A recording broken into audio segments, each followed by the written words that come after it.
ওং নমো ভগবতে বাসুদেবায়। আজকের বিষয়টি গুরুত্বপূর্ণ হতে চলেছে। কালপুরুষের রাশিচক্রে অর্থাৎ মীন রাশিতে ধ্বংসজ্ঞাপক গ্রহের সংযোগ ঘটতে চলেছে। তার সঙ্গে সঙ্গে শনিদেব 29শে মার্চ রাশি পরিবর্তন করে মীন রাশিতে প্রবেশ করতে চলেছে। তাই মকর রাশি বা মকর লগ্নের জাতক জাতিকারা আপনারা কিরূপ ফল পেতে চলেছেন তা আমি বিস্তারিতভাবে আলোচনা করব। যেটুকু করব নিখুঁতভাবে করব, ধৈর্য সহকারে আপনারা ভিডিওটি দেখবেন। আমার প্রিয় দর্শক বন্ধুকে আমার আন্তরিক অভিনন্দন, শুভেচ্ছা ও ভালোবাসা জানাই। আমি আশা করি অনাদির আদি গোবিন্দের অশেষ করুণায় আপনারা সকলেই কুশলে আছেন। আমি আচার্য কমল শাস্ত্রী প্রত্যেক বুধবার এবং শুক্রবার সন্ধ্যা 8:30 এই চ্যানেলে লাইভ অনুষ্ঠান নিয়ে উপস্থিত হই। ঠিক ওই সময় আমাকে ফোন করলে আপনারা নিজেদের ভাগ্য বিষয়ে জানতে পারবেন। তাছাড়া বিভিন্ন ধরনের ভিডিও আপলোড করে থাকি, সেগুলি পাওয়ার জন্য আমার চ্যানেলটিকে সাবস্ক্রাইব করে বেল আইকনে ক্লিক করে রাখুন। যখনই আমি লাইভ অনুষ্ঠান বা যে কোনো ভিডিও আপলোড করব আপনাদের কাছে নোটিফিকেশন পৌঁছে যাবে। ঠিক এরপরেই চলে আসছি। এই যে ছকটি আমি প্রস্তুত করেছি এটি 29শে মার্চ 2025-এর উপর ছকটি প্রস্তুত করেছি। দেখুন, যেহেতু মকর রাশি বা মকর লগ্নের জাতক জাতিকাদের ক্ষেত্রে মীন রাশিতে রবি, বুধ, শুক্র, শনি এবং রাহু একত্রে অবস্থান করতে চলেছে। এটি হচ্ছে মকর রাশি ক্ষেত্রে বা মকর লগ্নের ক্ষেত্রে তৃতীয় ভাব। তৃতীয় ভাব থেকে ছোট ভাই বোন, আত্মীয় স্বজন, পাড়া প্রতিবেশী, ননদ, শ্যালক এবং সাহস, আগ্রহ, বীরত্ব এবং যোগাযোগ পরিবর্তন এবং গতিময়তা, নিকট ভবন, দাস দাসী এবং উত্তম ভূষণও নির্দেশ করে কিন্তু এই তৃতীয় ভাব থেকে বিচার্য। সব থেকে বিশেষ করে ছোট ভাই বোন, আত্মীয় স্বজন, পাড়া প্রতিবেশী এগুলো তো বিচার্যই। দেখুন, তৃতীয় ভাবে এই গ্রহগুলোর সংযোগ, যেহেতু আপনাদের রাশি বা লগ্ন ভাব হচ্ছে ধ্বংস জ্ঞাপক গ্রহের রাশি বা লগ্ন, সেই কারণে তৃতীয় ভাবে সবাই কিন্তু গোচরে শুভ ফল কিন্তু প্রদান করে থাকে। রবি সৃষ্টি জ্ঞাপক গ্রহ, কারণ রবি ন্যাচারাল অশুভকারক গ্রহ হলেও যেহেতু সৃষ্টি জ্ঞাপকের কাজ করে, অর্থাৎ দেখুন রবির মধ্যে কি রয়েছে না, রবি হচ্ছে এমনিতে আত্মার কারক গ্রহ, মেনলি হার্টটাকে নির্দেশ করে এবং রোগ প্রতিরোধ করার ক্ষমতা, ভাইটাল এনার্জি, জীবনী শক্তি এবং ব্যক্তিত্বের কারক গ্রহ। সব থেকে বিশেষ করে আত্মশক্তির যে কারক সেই হচ্ছে রবি। রবি দেখুন পূর্ব আকাশে উঁকি মারার সঙ্গে সঙ্গে আমাদের শরীরের মধ্যে দেখুন এনার্জি কিন্তু বৃদ্ধি হয়। যেই না এনার্জি আস্তে আস্তে বৃদ্ধি হতে থাকে এবং যেই না পশ্চিম আকাশে অস্তমিত চলে যায় তখন কিন্তু আমাদের এনার্জি কিন্তু লস হয়। তখন যেখানেই আমরা কাজকর্মের সঙ্গে যুক্ত থাকি না কেন, যেন বাড়িতে ফিরে আসতে পারলেই যেন মনে হয় শান্তি পাবো, তখন বেশি আর কাজকর্মের সঙ্গে মনোযোগ সংযোগ ঘটতে থাকে না। সেই কারণে রবি এমনিতেই কি হচ্ছে আমাদের সৃষ্টি জ্ঞাপকের কাজ করছে। এই যে বুধ, শুক্র, শনি এবং রাহু, এরা হচ্ছে ন্যাচারাল, শনি এবং রাহু ন্যাচারাল অশুভকারক গ্রহ হলেও এরাও ধ্বংস জ্ঞাপকের মধ্যে পড়ে।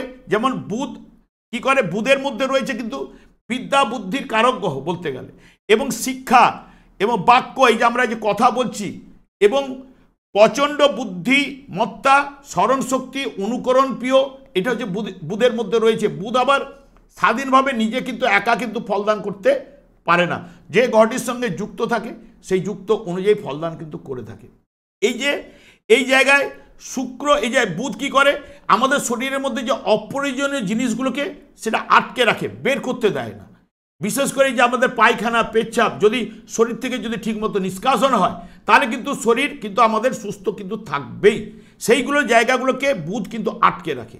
দেখবেন যারা কোষ্ঠবদ্ধতায় ভুগে তাদের বুধের কোনো না কোনোভাবেই ডিস্টার্ব কিন্তু রয়েছে, সেই কারণে কোষ্ঠবদ্ধতায় তারা কিন্তু ভুগে। এই যে শুক্র, স্বামী স্ত্রীর যে মিলনে যে আয়ুক্ষয় হয়, সেই কারণে কিন্তু শুক্র কিন্তু ধ্বংসজ্ঞাপক গ্রহ। শুক্র কিন্তু রূপ, রস, গন্ধ, স্পর্শ এবং এই পার্থিব জগতের যাবতীয় সুখ সমৃদ্ধি এগুলো কিন্তু প্রদান করে। কোনো গ্রহ কিন্তু খারাপ নয়। যদি আপনার জন্মছকে অর্থাৎ জন্ম মুহূর্তকালীন যে গ্রহটি অশুভ স্থানে রয়েছে বা দুর্বল রয়েছে, পীড়িত অবস্থায় রয়েছে বা অশুভ নক্ষত্রের মাধ্যমে রয়েছে, তাদের দশা, অন্তর্দশা বা গোচরে যখন পাস করতে থাকবে সেই অনুযায়ী ফলগুলো আমরা কিন্তু পেয়ে থাকি। শুভ থাকলেও সেই তার দশা অন্তর্দশা শুভ ভাবতে যখনই পাস করে অতি অবশ্যই কিন্তু শুভ ফল প্রদান করে থাকে। কিন্তু যেহেতু ন্যাচারাল অশুভ কারক গ্রহগুলো যখন তৃতীয়ভাবে প্রবেশ করে উপচয় স্থানে শুভ ফল কিন্তু এনে দেয়, কিন্তু মেনলি শুভ ফল কতটা পাবেন সেটা হচ্ছে নির্ভর করবে আপনার ব্যক্তিগত জন্মছক। কারণ সেখানে যদি অশুভ থাকলে এই জায়গায় শুভ ফল পুরো মাত্রায় পাওয়া যাবে না, সেখানে কিছুটা হ্রাস বৃদ্ধি ঘটবে। এই যে এই জায়গায় রয়েছে কিন্তু রাহু, রাহু এখানে আগেই অবস্থান করছিল, তারপরে বুধ শুক্র প্রবেশ করেছে। বুধ শুক্র আপনাদের রাশি বা লগ্ন সাপেক্ষে শুভকারক গ্রহ, কারণ এখানে কর্মপতি এবং পঞ্চমপতি শুক্র সেও কিন্তু তৃতীয়ভাবে রয়েছে, এবং ষষ্ঠপতি এবং ভাগ্যপতি গ্রহ সেও কিন্তু তৃতীয়ভাবে রয়েছে, এবং ভাগ্যপতি এবং কর্মপতি যেহেতু তৃতীয়ভাবে রয়েছে, এরা এই মুহূর্তকালীন আপনাদের ক্ষেত্রে শুভ ফল কিন্তু এনে দেবেই। তার সঙ্গে সঙ্গে শনিও কিন্তু আপনাদের রাশিপতি লগ্নপতি এই জায়গায় প্রবেশ করতে চলেছে, এই জায়গায় পজিটিভ রেজাল্ট কিন্তু আনবে। কিন্তু রাহুর মধ্যে কি রয়েছে দেখুন, রাহু হচ্ছে ভোগ, কামনা, বাসনা, লোভ, লালসা এবং বিশেষ করে চঞ্চলতা, অস্থিরতা এবং সেই জায়গাটাকে এলোমেলো করে দেওয়া। এবং রাহু হচ্ছে এই কলিযুগের রাজা। রাহু সাধারণত কি করে, রাহু এবং শনির মধ্যে কি রয়েছে, শনির মধ্যে ধৈর্য, দৃঢ়তা, ধীর স্থির, একনিষ্ঠতা, পরিবর্তন চায় না শনি। এবং শনির রাজ্য কোথায়, অর্থাৎ মৃত্যুর কারক গ্রহ হচ্ছে শনি, তাহলে মৃত্যুর রাজ্য মানে যমরাজের অগ্রজ এবং দণ্ডদাতা হচ্ছে শনি। এই জায়গাটা হচ্ছে ন্যাচারাল জোডিয়ায় দ্বাদশ ভাব, যেটাকে আমরা মোক্ষ ভাব বলি। তাহলে এই মোক্ষ ভাবে গমন করা, এমনি মোক্ষ ভাবের অধিপতি গ্রহই কিন্তু এই শনিদেব। তাহলে এই জায়গায় জলরাশিতে মুখ্যভাবে প্রবেশ করলে প্রাকৃতিক বিপর্যয় কিন্তু এনে থাকে। এর আগে যদি আপনারা দেখেন, এর আগে 30 বছর আগে যদি দেখেন, দেখবেন কোনো না কোনো বিপর্যয় আমরা কিন্তু পাস করেছি। ঠিক এই জায়গায় যাচ্ছে মানে কোনো বিপর্যয় আসার সম্ভাবনা কিন্তু দিতে পারে শনি। শনি যেহেতু মৃত্যুর কারক গ্রহ এবং পরিবর্তন চাই না, আমাদের মৃত্যু হওয়ার পরে আমাদের এখান থেকে কি যায়, আমাদের দেখবেন এই যে সুকৃতি বা এইগুলোই যায়, তার সঙ্গে সঙ্গে আত্মাকে ওই জায়গায় দণ্ড দেওয়ার পরে আবার শনিদেব কর্মফল ভোগ করার জন্য আপনি যেরকম কর্মফল করেছেন সেই অনুযায়ী আবার কিন্তু রিটার্ন করে। সেটা যে কোনো, হয়তো পশু হয়ে জন্মাতে পারি, মনুষ্য জন্ম পেতে পারি, গাছালি ইত্যাদি ইত্যাদি আমরা পেতে পারি। এটা শনিদেবেরই মাধ্যমেই কাজ আমরা পেয়ে থাকি। এই যে শনি এবং রাহুর যে কম্বিনেশনে সাধারণত কি করবে, শনির মধ্যে যে নিয়ম নিষ্ঠা, যদি রাহু পাওয়ারফুল থাকে তাহলে কিন্তু এলোমেলো করে দেবে, শৃঙ্খলতা বা নিয়মের অভাব ঘটাবে, কোনো কাজে নিয়মিতভাবে সে শেষ করতে পারবে না এবং রুটিন মাফিক কাজের একান্ত বিরোধী হয়ে দাঁড়াবে। এবং বিশেষ করে যদি নির্ভর করবে জন্মছকের উপরে, এই যোগে স্থিরতার অভাব কিন্তু ঘটবেই এবং কর্মের পরিবর্তন ঘটাতে পারে, বা জন্মছকে যদি অশুভ থাকলে অত্যন্ত কষ্টদায়ক ফলগুলো দিতে পারে এবং কর্মহানি, অবনতি এবং মিথ্যা অপবাদ বা প্রবল পীড়া বা শারীরিক ট্রাভেলে ভোগাতে পারে বা নিন্দা ভাজন হবে যদি শুভ থাকলে। এই যেখানে জায়গায় কর্মপতি ওখানে বসে রয়েছে এবং তার সঙ্গে সঙ্গে অর্থপতি নিজেও ওই জায়গায় অবস্থান করছে শনিদেব। তাহলে অর্থ বা কর্মের জায়গায় তৃতীয় ভাব পরিবর্তন, চেঞ্জ বা যোগাযোগ জায়গাটা এনে আপনাদের কর্মের জায়গায় নিয়ে যেতে পারে। এই জায়গাগুলো কিন্তু দেবে। এবার রবি কেন, রাহু কি দিতে পারে না? রাহু অর্থনৈতিক জায়গাটা সাপোর্ট করে বা ভালো অর্থ এনে দিতে পারে, সেটা হচ্ছে 2 নম্বরই করে হোক, লটারি ফাটকা যেখান থেকে হোক আপনার অর্থটাকে বাড়াবার জায়গা আনে। কারণ ভোগ বিলাস এইগুলোই কিন্তু রাহুর মধ্যে যেহেতু রয়েছে, এইগুলোকে বাড়িয়ে দেওয়ার চেষ্টা করে। কিন্তু রাহু আপনাকে কোটিপতি করলেও দেখবেন রাহুর দশা অন্তর্দশাতে সেই রাহু নিজে কিন্তু গ্রাস করে নেয়। রাহু শনি মিলে দুজনেই কিন্তু ব্যাংক ব্যালেন্স বাড়ায়। যাদের দেখবেন জন্মছকে রাহু এবং শনি শুভ রয়েছে তারা কিন্তু অতি অবশ্যই অর্থনৈতিক জায়গাটা কিন্তু ভালো রয়েছে, কিন্তু রাহু দিলেও রাহু কিন্তু গ্রাস করে, শুভ থাকলে কিছুটা সঞ্চয় দেবে, না হলে দেখবেন আপনাকে উল্টে ঋণ করে দিয়ে চলে যায়। শনি কি দেয়, শনির মধ্যে যে অর্থটা এনে দেয় সেই অর্থটা হচ্ছে পূর্বজন্মের পাওনা অর্থ। সেই অর্থটা ব্যাংক ব্যালেন্সে থাকলে ব্যাংকে কিন্তু টাকা বৃদ্ধি প্রাপ্ত করবে। সেটা হচ্ছে শনির কাজ। যদি আপনার জন্মছকে শনি যদি শুভ থাকলে, এবং শনি এরা যদি শুভ থাকলে কর্মের উন্নতি, আর্থিক লাভ তো এনে দেবেই।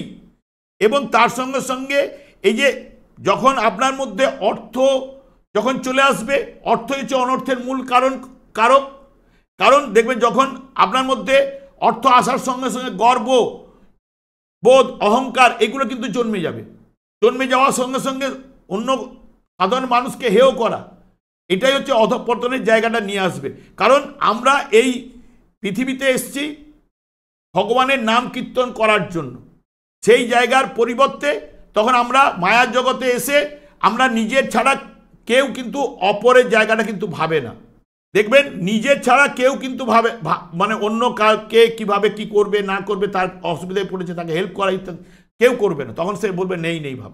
তাহলে এই জায়গাগুলোতে যদি এই শনি রাহু কম্বিনেশনে এই জায়গাগুলোকে আনবার জায়গা দিতে পারে।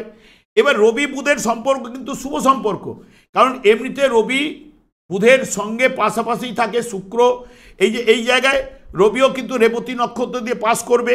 সাধারণত রেবতী নক্ষত্রে শিল্পে, সাহিত্যে, আইন বিষয়ে এবং সব কাজে কিন্তু গোপনীয়তা থাকবে এদের ক্ষেত্রে, এবং বহুজনের উপকার কিন্তু এই বুধের নক্ষত্রে যখন রবি প্রবেশ করবে তখনও দেবে। রবি বুধ যুক্ত হলে বিদ্যা বুদ্ধির জায়গাটাকে বাড়িয়ে দেয়। রবির কাজ এই জায়গাটার করেই। এবং শুক্রের এখানে শনির নক্ষত্রেও যাবে, উত্তর ভাদ্রপদ নক্ষত্রে রবি প্রবেশ করবে। রবি প্রবেশ করলে কি করবে না, ব্যায়াম করাবে, দেখবেন দৌড়ঝাঁপ করাবে, খেলাধুলার প্রতি আকৃষ্ট করাবে যারা খেলাধুলায় যারা রয়েছে রবি শনিতে।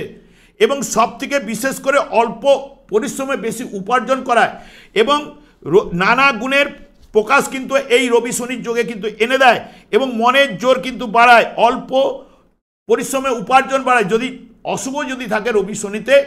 কারণ পিতা পুত্র তো, পুত্র পিতাকে একটু প্রভাবিত করবে। অশুভ থাকলে জন্মছকে তাহলে রবি এরকম হার্টের সমস্যা, হার্টটাকে নিয়ে আসে, হার্টের সমস্যা এনে দিতে পারে, এবং উচ্চ রক্তচাপ বা নিম্ন রক্তচাপে ভোগাতে পারে, বা বাতের সমস্যায় ভোগাতে পারে। এইগুলো করতে পারে রবি শনিতে। এবং এখানে রাহু এবং রবির যে সংযোগ ঘটবে, যদি জন্মছকে আপনাদের এই দুটো গ্রহ যদি অশুভ থাকে বা ওখানে গ্রহণযোগ করে জন্মেছেন, সেই এখন যখন গ্রহণটা হচ্ছে তাহলে কিছু না কিছু অশুভ প্রভাব কিন্তু পড়বে। কারণ রাহুর যে নেচার রবির নেচারের সঙ্গে অনেকটাই ডিফারেন্স। কারণ তার ছায়া গ্রহ, ছায়াটাকে বেষ্টন করে রবির যে ফলদান করার ক্ষমতাগুলোকে হ্রাস বৃদ্ধি ঘটাবে, যে ভাইটাল এনার্জি, জীবনী শক্তি এগুলো যেগুলো প্রদান করে সেই জায়গাগুলোকে ব্যাঘাত ঘটাবে, নানান দিক দিয়ে অশান্তির সৃষ্টি করবে। এবং বুধ শুক্র এখানে নিজভঙ্গ রাজ সৃষ্টি করছে। আপনাদের ক্ষেত্রে শুভকারক গ্রহ রাশিপতিকে নিয়ে বসে থাকা, তাহলে এখানে কর্মভাবের অধিপতি গ্রহ শুক্র এখানে বসেছে, এবং পঞ্চম ভাবের অধিপতি গ্রহ, তাহলে মন মানসিকতা, প্রেম প্রীতি ভালোবাসার জায়গাগুলোকে নিয়ে আসার চেষ্টা করবে। এই জায়গাটা পজিটিভ রেজাল্ট নিয়ে আসবে কিনা। এবং সবথেকে বিশেষ করে তৃতীয় ভাবের অধিপতি গ্রহ সেই বৃহস্পতি, যেখানে এতগুলো গ্রহ বসে গেছে, অধিপতি গ্রহ পঞ্চম স্থানে রয়েছে, শুভ স্থানে রয়েছে, সেটাও কিন্তু তৃতীয় ভাব যে অতটা পীড়িত করবে না, ফল অশুভ ফল একদম পুরো মাত্রায় দেবে তা কিন্তু বলছে না। তাহলে আপনাদের ক্ষেত্রে পজিটিভ রেজাল্ট দেবে। এবং কর্মপতির সঙ্গে ভাগ্যপতি তৃতীয়ভাবে যুক্ত হওয়া, এই জায়গাগুলো পজিটিভ রেজাল্ট নিয়ে আসবে। কিন্তু এতগুলো গ্রহের সংযোগ তো ফলদানের ক্ষেত্রে এলোমেলো জায়গাটা আসতে পারে যদি দশা অন্তর্দশায়। এবং সব থেকে বিশেষ করে কি করবে, যে আপনাদের ঠিক সপ্তম ভাবেই কিন্তু মঙ্গল কিন্তু নামবে। মঙ্গল এই জায়গায় নামলে তখন 3 এপ্রিলে, তখন সপ্তম ভাব হচ্ছে জায়ার স্থান, অপোনেন্ট পার্টি। তাহলে এই জায়গা তৃতীয় ভাব থেকে এই জায়গার উপরে অশুভ কারক গ্রহগুলোর সঙ্গে সব মঙ্গলের সঙ্গে সংযোগ ঘটবে। তখন কিন্তু হয়তো স্বামী স্ত্রী বা অপোনেন্ট পার্টির সঙ্গে মনোমালিন্য, কলহ বিবাদ এইগুলো কিন্তু উঠে আসতে পারে। সেই বিষয়ে সতর্কতা। যদি দেখছেন যে কলহ বিবাদ উঠে আসছে, কেউ না কেউ দূরে সরে যান, দেখবেন অনেকটাই শান্তি কিন্তু আবার ফিরে আসবে। এই জায়গাগুলোকে যতটা পারবেন মেনটেন করবেন। তবে যে যোগ যদি গ্রহগুলো যদি শুভ থাকলে অতি অবশ্যই পজিটিভ রেজাল্ট দেবে, অশুভ থাকলে তাদের ক্ষেত্রে কিছু না কিছু অশুভ প্রভাব কিন্তু পাবেন। সব থেকে এই জায়গায় যখন সংযোগ ঘটবে, ভাই বোন, এই যে অষ্টম ভাবের অধিপতি গ্রহ তৃতীয় ভাবে বসে রয়েছে, এখানে কিন্তু তৃতীয়ভাবে বসে থাকার জন্য অষ্টম ভাবের অধিপতি গ্রহ তো রবি। তাহলে আপনাদের ক্ষেত্রে রবি তো অতটা শুভকারক নয়, যেহেতু সৃষ্টিকাপক ও ধ্বংসকাপক গ্রহগুলোই যদি মেন ফল দেবে। তাহলে ভাই বোন আত্মীয়র সঙ্গে কিছু না কিছু এই অষ্টম ভাবের অধিপতি গ্রহ ওখানে বসে থাকার জন্য দিতে পারে, কিন্তু আয়ুষ স্প্যান কিন্তু বাড়াবে। যেহেতু অষ্টম ভাবের অধিপতি গ্রহ তৃতীয়ভাবে থাকলে আয়ুষ স্প্যান, যে যতই আপনাদের কাছে শারীরিক ট্রাভেল দিক, অ্যাক্সিডেন্ট হোক, যত বিপদেই পড়ুন না কেন, এই জায়গা থেকে আপনারা রক্ষা পাবেন। সেটা রবি এই কাজটা কিন্তু করবেই অতি অবশ্যই, এটা কিন্তু মাথায় রাখবেন। আমি আর দীর্ঘায়িত করছি না। যেহেতু যদি আপনারা মনে করেন আপনাদের এমনিতে 7.5 চলছিল, 7.5 কুপ্রভাব আগে থেকেই কাটতে আরম্ভ হয়েছে, এইটুকু বলতে পারি আপনাদের, এবং পজিটিভ রেজাল্ট অতি অবশ্যই নিয়ে আসবে। এই জায়গায় যোগেও যদি শুভ থাকলে, আপনারা যদি মনে করেন বাড়ির ঠিক দক্ষিণ দিকে আপনারা একটি নিম গাছের চারা একটা টবে লাগিয়ে প্রত্যেক দিন জল দিন, তাদের কিন্তু এবং নিজেদের মনস্কামনা জানান, অনেক অশুভ প্রভাব কিন্তু আপনাদের কাছ থেকে কিন্তু অশুভ প্রভাব কিন্তু হ্রাসপ্রাপ্ত ঘটবে, শুভ প্রভাব কিন্তু কিছু না কিছু পাবেনি। এবং শনিদেব যেহেতু আপনাদের রাশি বা লগ্নের অধিপতি গ্রহ, শনিদেবকে সন্তুষ্ট রাখার চেষ্টা করুন, কারণ শনিদেবই হচ্ছে দণ্ডদাতা এবং কর্মফলদাতা। সেই কারণে শনি যদি শুভ থাকে সব গ্রহগুলোকে কন্ট্রোল করার ক্ষমতা শনিদেবের কিন্তু রয়েছে। এবং এই যুগের যুগধর্ম হচ্ছে হরেকৃষ্ণ মহামন্ত্র। এই হরেকৃষ্ণ মহামন্ত্র শনিদেব কিন্তু একমাত্র সন্তুষ্ট হন। 4 যুগের 4টি যুগধর্ম থাকলো, এই যুগের যুগধর্ম শ্রীচৈতন্য মহাপ্রভু এই নাম বা এই মহামন্ত্রের বীজ জীবেদের উদ্ধার করার জন্য পদার্পণ করে গেছে। আপনারা অতি অবশ্যই সময় পেলে অতি অবশ্যই করুন, আপনাদের সংসারে সুখ শান্তি আনন্দের বাতাবরণ অতি অবশ্যই প্রবাহিত হবে। আমি আর দীর্ঘায়িত করছি না। আমি আচার্য কমল শাস্ত্রী প্রত্যেক বুধবার এবং শুক্রবার সন্ধ্যে 8:30 এই চ্যানেলে লাইভ অনুষ্ঠান নিয়ে উপস্থিত হই। ঠিক ওই সময় আমাকে ফোন করলে আপনারা নিজেদের ভাগ্য বিষয়ে জানতে পারবেন। তাছাড়া বিভিন্ন ধরনের ভিডিও আপলোড করে থাকি, সেগুলি পাওয়ার জন্য আমার চ্যানেলকে সাবস্ক্রাইব করে বেল আইকনে ক্লিক করে রাখুন। যখন আমি লাইভ অনুষ্ঠান বা যে কোনো ভিডিও আপলোড করব আপনাদের কাছে নোটিফিকেশন পৌঁছে যাবে। আমি অনাদিরাদি গোবিন্দের কাছে প্রার্থনা করি আপনারা ভালো থাকুন, সুস্থ থাকুন, আনন্দ থাকুন। আজ এই পর্যন্ত, পরের ভিডিওতে দেখা হচ্ছে। নমস্কার।